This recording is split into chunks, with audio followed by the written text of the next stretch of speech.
What do Dennis Rader, aka BTK's penis, and the accused Long Island serial killer have in common? Leave the answer in the comments for a chance to get a shout out in our next video. Hello and welcome to a Sunday edition of True Crime and Wine Couple. I'm Mary, this is Pete, and today we will be drinking our Riesling. Grab your wine, come back and join us while we talk about BTK. So I should preface this by saying that a few years ago, it was pre-pandemic, I believe. It was. Okay, so it was before the pandemic. I went to see Dr. Katherine Ramsland, who is a profiler who happens to teach about an hour away from us at DeSales University. And she was talking about her book that she wrote about BTK.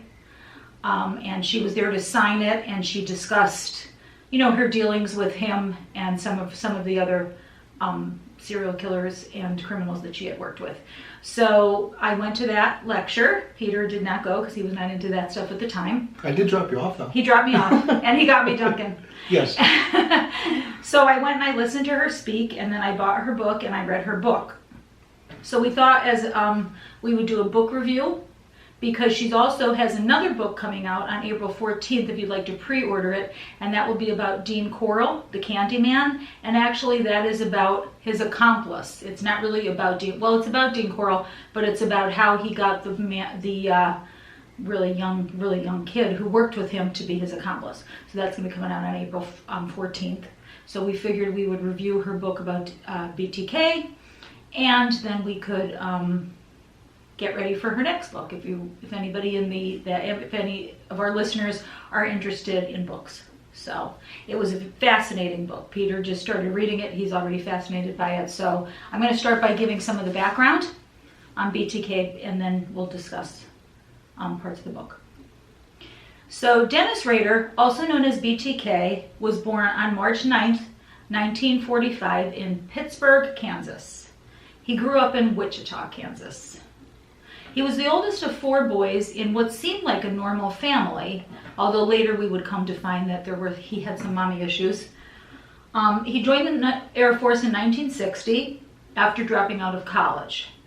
He then returned to Wichita and he married Paula Dietz in 1971, and he had two children, a boy who was born in 1975 and a girl who was born in 1978. In 1974, when he started becoming active, he also started working for ADT Security Systems Services, which allowed him to prepare a lot of the homes for the crimes that he would later commit. So his first crime was on January 15th, 1974, and he entered the Wichita home of the Otero family. Their oldest son, Charlie, had since gone to school. However, the parents, Joseph and Julie, were home along with Joseph Jr. and Josephine. Josephine was only 11 at the time. Joseph Jr., I believe, was 9. Charlie, the oldest son, who was 15 at the time, came home to find that his family had been murdered. Rader struck again right afterwards on April 4th, where he killed Catherine Bright, and he shot her brother in the commission of committing the crime against her. And her brother actually, I believe he was shot twice in the head, and he survived. So he was able to give a brief description of Rader, but that was all he could do at the time. So then Rader strikes again in March of 1977, where he furthers his killing spree, and he ties up and strangles Shirley Vian while her children were locked in the bathroom. And they did a special about BTK on ID channel, if you've ever seen it, and they interviewed the Otero family, the surviving members of the Otero family. They also interviewed one of her children who was locked in the bathroom at the time, and it was really hard to watch. It was what he ruined that poor child's life. It was really sad. In October of 1974, he left a note in a public library about his killing of the Otero family. And the note contained the moniker with which he would later be called, which was BTK, which stood for bind them, torture them, and kill them. and he did name himself, basically. And then in December, he strangled Nancy Fox, and then he called the police to report the crime. So at the time, the police had his voice. They had their voice recording because he, reported his own crime. Then in January of 1978, he sent a letter to a local TV station saying that he was responsible for the killing of Vian, Fox, and another unnamed victim. The letter included references to other serial killers like Ted Bundy, who was active at the time, and the son of Sam, David Berkowitz. In 1979, Rader graduated from Wichita State University with a degree in Administration of Justice. In April of that year, he broke into a home and waited for the elderly woman of the house to return. That was her lucky day because she did not return and he left. But he did send a letter to her that BTK had been there. And at that point, the authorities then released the 1977 phone call because they were trying to catch him at that point then. Well, obviously they had been trying to catch him the whole time, but that was in hopes that someone could identify his voice. And then later on April 27th, 1985, Rader killed his neighbor Maureen Hedge. The following year, he killed Vicki Weatherly in her home. And his final known victim was Dolores Davis, who was taken from her home on January 19th, 1991. And then Rader went and was lying dormant for quite some time. So what happened was the news of the 30th anniversary of the Otero murders came out, and then BTK resurfaced in 2004. And he started to taunt the police and the media. And he sent local authorities, he sent local media letters. He also left a cereal box with a doll in bondage in a Home Depot parking lot. And at that point, they were able to identify his vehicle. They got his vehicle on camera, which was a black Jeep Grand Cherokee. And he also sent the authorities the outline for his story. He really wanted to be, memorialized in a book. So what happened was they were able to identify his black Jeep, like I said, and then they were also able to trace a disc that he sent to the cops back to his church, and it had the name Dennis on it. And this is pretty funny because he asked the cops if they would be able to trace a floppy disk, and they said no. And he believed him. Right. Because at the time he was probably older and he really wasn't up on technology. You know what I mean? So. Well, all this technology was new too. I mean, we're right. We're not really into the internet age and compact or the discs. And I mean, if you're still using floppy disks, it's still right. And funny thing was, he was sending these from his church where he was the deacon. So floppy disks at his church. Yeah, real smart about technology. Way to go, Dennis. So anyway, how they caught him, believe it or not, was his DNA was matched to his daughter's pap test from college. And we don't want to get Pete started on that, on ancestry, familial DNA, yes, and how they obtain it, and they're able to, identify serial killers. So they arrested him on February 25th of 2005. He was charged with 10 counts of murder, and he pled guilty to all of them. And because his crimes were committed in 1994, Kansas did not have the death penalty at the time. So he was sentenced to life in prison, 9 times over. And he's currently serving his sentence at El Dorado Correctional Facility, which is in El Dorado, Kansas. And he is about 80 years old. And according to his daughter, who met with him in the summer there was some activity with BTK because they thought that they might have had some new victims of his in Oklahoma, but they weren't able to match anything. So his daughter did go to meet with him because she'd been estranged from him, I believe, for over 2 decades. So she did go to meet with him to try to conjure up some information she calls them the Cowboys. Carrie Brawson is his daughter. Yes. She does a lot for victims' rights. She's somebody interesting to follow on Twitter. Well, now it's X, or social media if you're interested in that sort of thing. So that is the story of BTK. He sits in El Dorado Correctional Facility as we speak. All right, and as for the book, what we're going to do with this, just so we can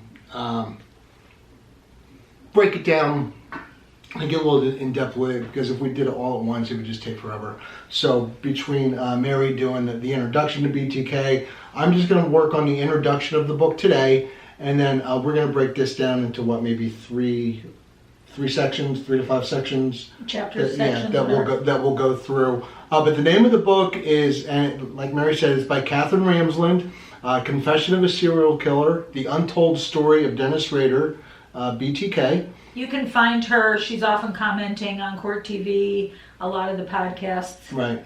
If if you're interested in seeing a profiler speak. And what I found really, and she goes into this in the introduction I'm going to be covering, but their correspondence was all done through codes. Dennis came up with his own code. He was also working with another woman.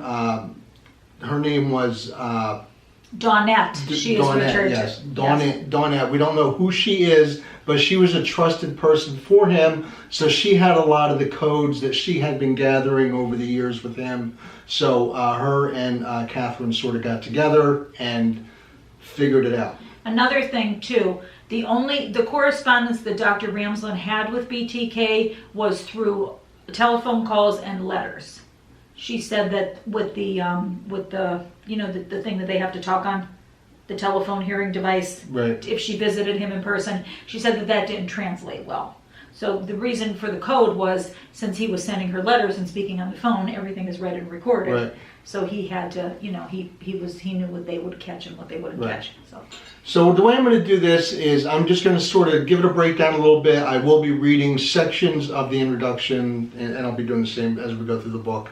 But that was the biggest thing that jumped out at me, was this code and how she had to, her and Dawnette, decipher this and actually decipher it and get a whole book out of it, which is kind of amazing to me. And we should say we don't know who Dawnette is. That's what she's called in the book. And all we basically know about Dawnette is she was also trusted by Rader, and Right. she corresponded with Rader as well. Yeah, that's about it.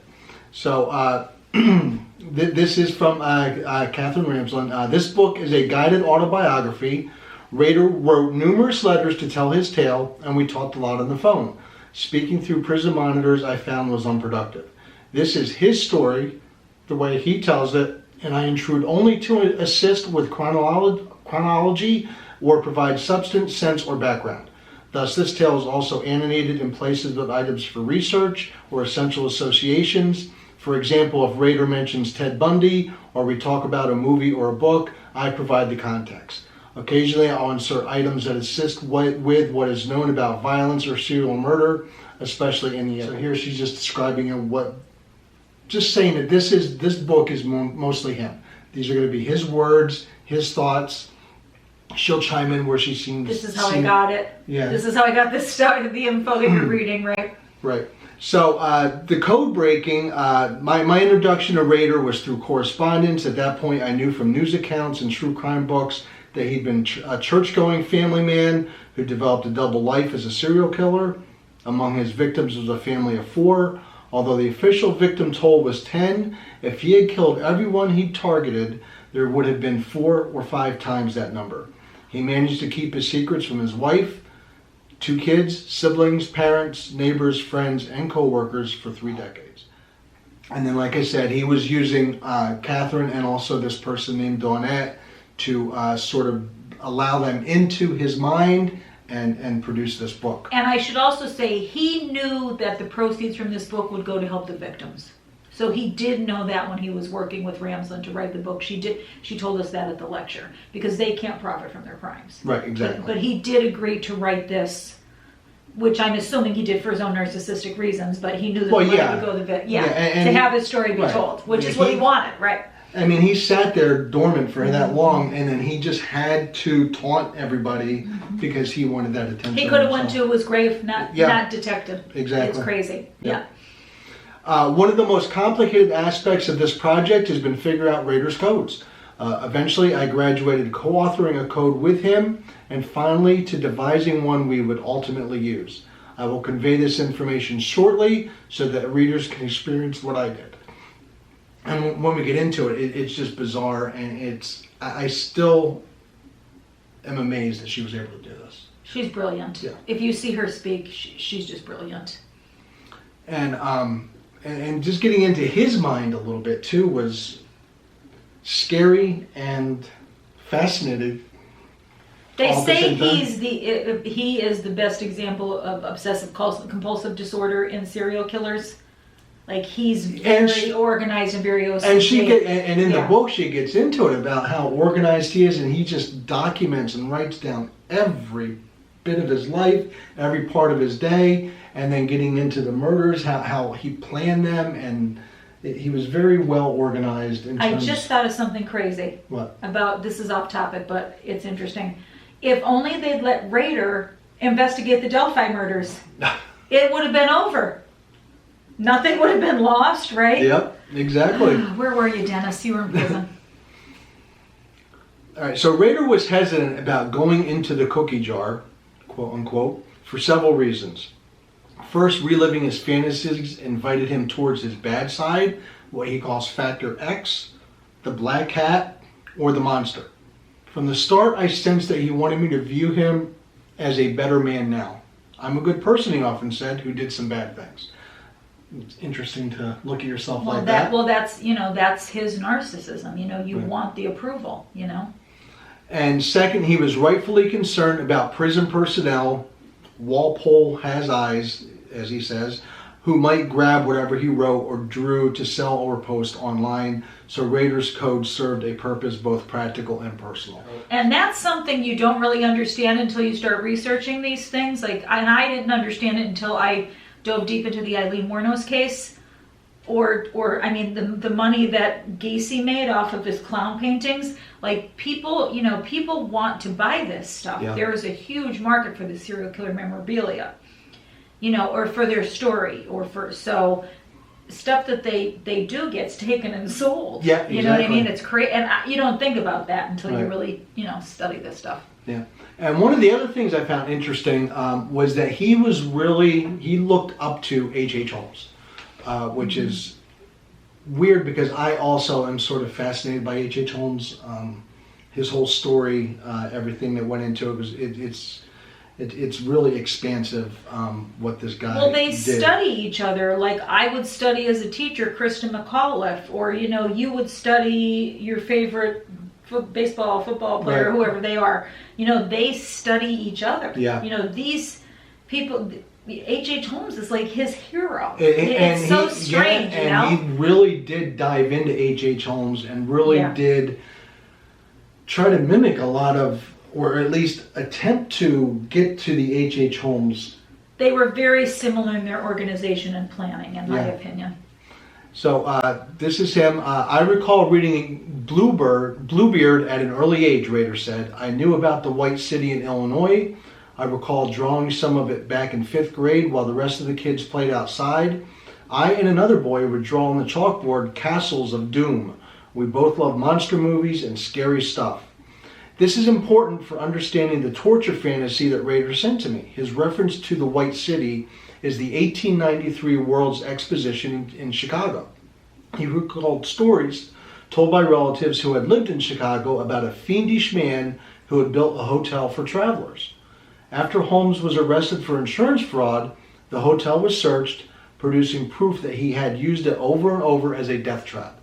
There were countless victims. Rader liked the idea of trapping females the way Holmes had done. That was really that really gets into his mind and the way he really did fantasize about all this. Holmes had the money and power that Rader wanted, because Holmes was loaded and he was a doctor and he was like scamming people for the money. Rader was working for ADT, so do math. Right. Exactly. But getting back to the, again, I found it interesting about H.H. Holmes, just, not only the the whole background of it, but also because I'm sort of interested in H.H. Holmes. Yeah, and when you read the books, like, you start to realize these things that you don't really think about them studying each other. No, you not don't at think all. about that until you really dive deep into them. Yeah. And he really did get into the H.H. Holmes, and he tried to, if you know the story of H.H. Holmes, that hotel, he had chutes, he had furnaces, he had gas, like deadly gas. I mean, it really was a death trap. You went in and you didn't come out. He had acid, which I think Dahmer kind of modeled himself after him too. Yeah. Yep. So getting back to the code breaking, this is her. I had expected to be able to figure out Rader's code quickly, but I was wrong. His mind was convoluted. How to link the items he had sent with this secret code was confusing. I wrote my own list of the letters of the alphabet so I could keep notes on the side without marking hints. Smart. So here's this isn't all of it, but this is just a basic look at sort of what he was into.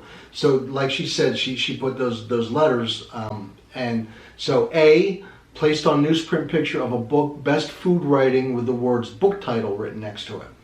B, placed on newsprint picture of a crime novel, Virals, by Kathy Reichs, with book only written next to it.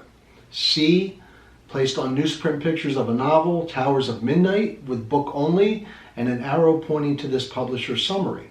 The battle scenes have the breathless urgency of first-hand experience, and the evil laced in the forces of good, the dangers latent in any promise of salvation, the sense of the unavoidable onslaught of unpredictable events. D was placed on a crime novel, Deeper Than Dead, with book only, and Rader's hand next to it. The promotional description reads, 4 children and a teacher make a gruesome discovery. A partially buried female body, her eyes and mouth glued shut. A serial killer is at large.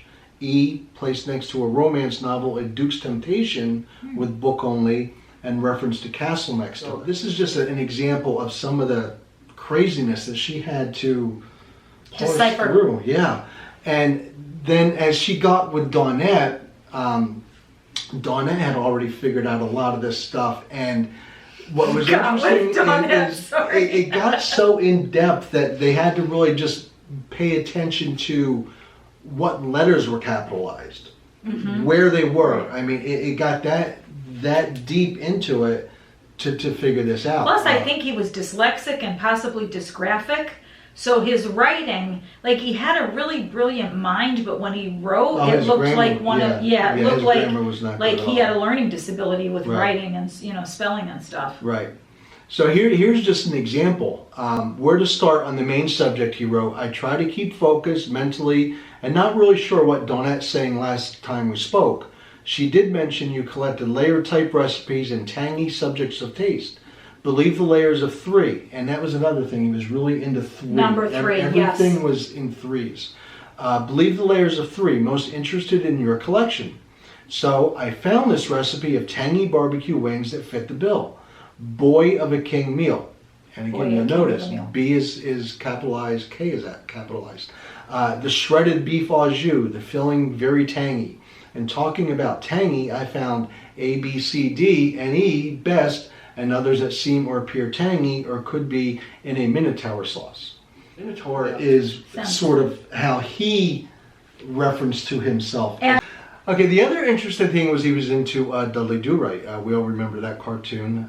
J, the letter... Well, we don't all remember that. People of our age and... People of our age remember Dudley Do-Right. Your kids might have seen it with their old younger people might have seen it with their parents. Maybe, yeah. Yeah, not everybody remembers Dudley Do-Right. All right. Sorry. Thanks for that. You're welcome. Okay. So J was for the dog, and Rader's former dog was named Dudley. Dudley Do-Right, a cartoon that first aired on TV in 1960 when he was 15, had been a favorite.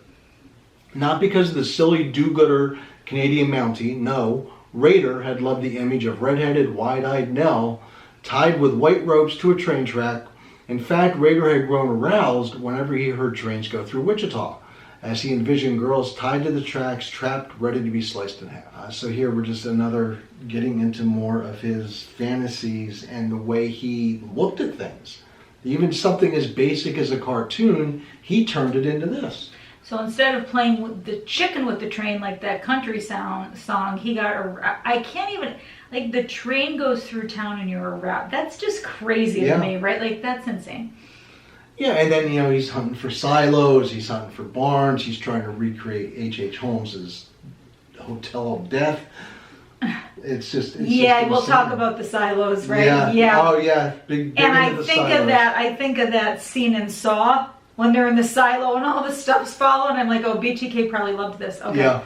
Oh boy, the things in my head. Yeah, read this book. Read this book at your own risk, please. Yes, definitely. So, getting into the final code, so they had finally put all this together, and it's really long, so I'm not going to get into all of it, but it just sort of shows you how difficult this had to have been. The final code. This collection of writings and clippings offered a glimpse into Rader's mind. It was his way of retaining control, playing word games with curious guards, and feeling as if he were still important enough to hide his secrets. I filled in the rest of the blanks to produce a finished code, at least for the torture barn that revealed Dennis Rader's innermost fantasies. So just for example, best food writing, BTK fantasies with food as a metaphor. And then it just went on and on and on and on. I just don't know how she did it. I really don't know how she did it. It's really brilliant. Another example is E, a Duke's Temptation, a reference to castles and probably to his own temptation. The last name of the author is Hunter, an image that Rader had adopted for himself. So there again, he was a hunter, and that's how he sort of saw himself. So that was the introduction. That was all that was. That was just sort of breaking down how she went about writing the book, what she had to go through, how she gathered the information. So then next time we'll get into the first few chapters of the book itself and break that down for you. But what are your thoughts on? Well, and he's really interesting, and when you go to see Dr. Ramsland talk about him, that's even more interesting, because it's so crazy how desensitized she was to things. Because somebody mentioned something, and about the torture aspect of his murders, and she's like, well, really, his torture was nothing. It's not like he was like a Gacy. He just strangled them, so whatever. I was like shocked when that came out of her mouth, and I thought, this woman must have seen so much of this stuff that she's just desensitized. You have to get desensitized to it after a while, I would imagine. Well, I guess if you didn't, you wouldn't be able to do your job. I mean, the stuff that those profilers have to, see.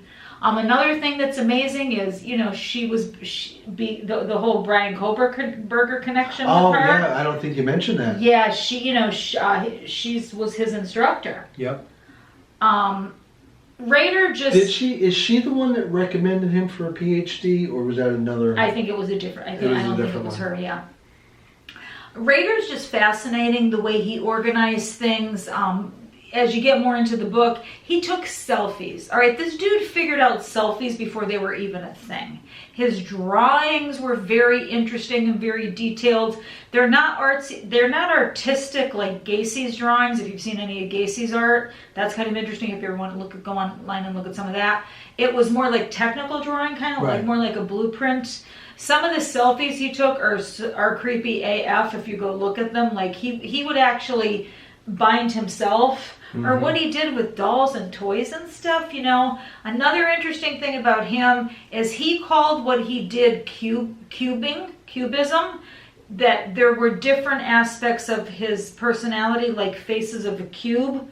So he recognized that he, had different, like there was the dad personality, there was the guy who went and, tied himself up and took selfies personality. And he was able to just play that personality or draw upon it whenever he wanted to. Another really interesting thing is that, I don't know if you guys know this, but Stephen King wrote a book based on BTK. Well, not a book, it's a short story in one of his books. It's called A Good Marriage. So he said he read the story of BTK, and he became intrigued by it. So he wrote this book about, a woman who discovered what her husband had done, like in pictures in the garage, and that guy was very organized and kept records of everything like BTK, And he also had a moniker like BTK. So if you're interested, that was a really good story. That's in, I think that's in all, it's a collection of a bunch of his short stories. I forget, it's not Night Shift, it's a later one. It's the one that came out, I think, before Mr. Mercedes. So if you're interested in that, like if you like Stephen King, I'd recommend that. That was a very interesting read, especially having read this book. Right. I read it, I think I read it like in a day. And well, it was the summertime, so I was off from work, but I read it in a day. It was just so fascinating. How did you feel about it? Just, yeah, it really does. It flows, and getting into the real story is just amazing as well. Like you weren't really enthused to read a whole book, were you, No. about it? No. But now that you've read the first, Yeah. you want to continue to read more. Exactly. Yeah. She's a very good writer, and she also talks about the crimes and the victims too. Like she definitely, it's not just all about glorifying BTK. It's No, really I don't not. think it's glorifying at all. It's No. how does this happen? Getting it. It's definitely a book, like a profiler book. Like she's Right. getting into his head. Yeah, exactly. And she does talk about the victims, and I feel like she honors the victims. How about you? Yeah, definitely. So that was the introduction. Like I said, next time we'll get into the first few chapters. Please let us know what you think. If you have any other books you want us to review, let us know. We'll take a look at it. We're really looking forward to and now that you're reading this, you'll be looking forward to the Candyman book, right? Yes, definitely. Yeah. Yeah. Also, if you want to check out some Dean Corll podcasts or information before, there's a really good series about him. He's really interesting. If you are going to check out Dean Corll, just be warned that the torture was horrible. He was as bad as Gacy, who they say are basically, I don't know if you've ever seen The Most Evil show on ID, but they basically rank the serial killers on a scale from 1 to 21 of the most evil, and Gacy and Corll are up there because of how torturous they were. Right. I mean, BTK probably be about a 5 compared to them. Like they're at the top, they're at the top of the scale. So, and some of the really terrible ones like Ramirez, the very disorganized, very just frenzied ones. They're kind of at the top of the scale. So, yeah, it's amazing that and I mean, 10 victims compared to some of the others, he wasn't really... No, and 10 is, he actually, and this is another aspect of it that's fascinating to me, is that he took a lot of time off, a lot of time in between, and then he stopped, and then he started again, much like the Golden State Killer. Golden State Killer. Another interesting thing too is if you're more interested in finding out more information about him, I don't know if you ever saw Who the Bleep on ID, but they actually had a woman who worked at AGT with him, and from all accounts he was a son of a bee to work with. Well, yeah, not only that, he was like the town. Yeah, he was whatever he was. Animal control, yeah. And he would go around and measure people's grass. Yeah, it was bad. And like somebody said, he would if the dog was outside the fence, a normal person would go and take the dog and put it in the fence. Right. No, not him. He'd go and try to take the dog and write tickets and try to get people in trouble. Yeah, and the funny thing was, as far as torturing, I guess he loved his dog, but he did torture cats, and also there's a story about a chicken too, which it was for food, which I guess in Wichita, Kansas. A lot of people probably had chickens for food, so there's that too. But I don't think I can't handle animal abuse or like child, you know what I mean? And there's really not a lot of that in this book. So, it's the most tragic thing is Josephine Otero and Joseph Otero, who were his victims, who were both children, and also, what happened to the children. But then after that, like he locked that one woman's children in the bathroom, so so that's probably the hardest part of it to read. And that was after he had kids, right? Yeah. Mm-hmm. So. Yep. Yeah. So right. Yep. Originally, that was before he had kids, and then he had kids. It's just amazing how their things change as they go on. But he doesn't. Yeah. Look, he had his son. Yeah, you're right. He had his son in '75, and that was '77, right? Yeah. Good. Wow. Look at you, Mr. Profiler, Pete Tribal. There's a Dr. Ramsland message on X. So the wine, did we talk about the wine? We did not talk about the wine. It's a repeat because it was so darn good. Because it's so good. Hazlitt, up in the Finger Lakes. This is their dry Riesling, and it really is fantastic. Hopefully I didn't suck it down. We got a comment that I was really sucking down the cider, so hopefully and it was really good. Hopefully I didn't suck down the wine as much. Got a hint of raspberry in that cider. So like, comment, subscribe. If you get the answer right, we'll give you a shout out in the next video. Yes, definitely comment in the comments the answer. Well, I'm really interested to see if nobody gets that answer. We will gladly give you a shout out right at the beginning of our next video. Absolutely. And we'll say the answer at the beginning of the next video too. Yes. All right, till next time.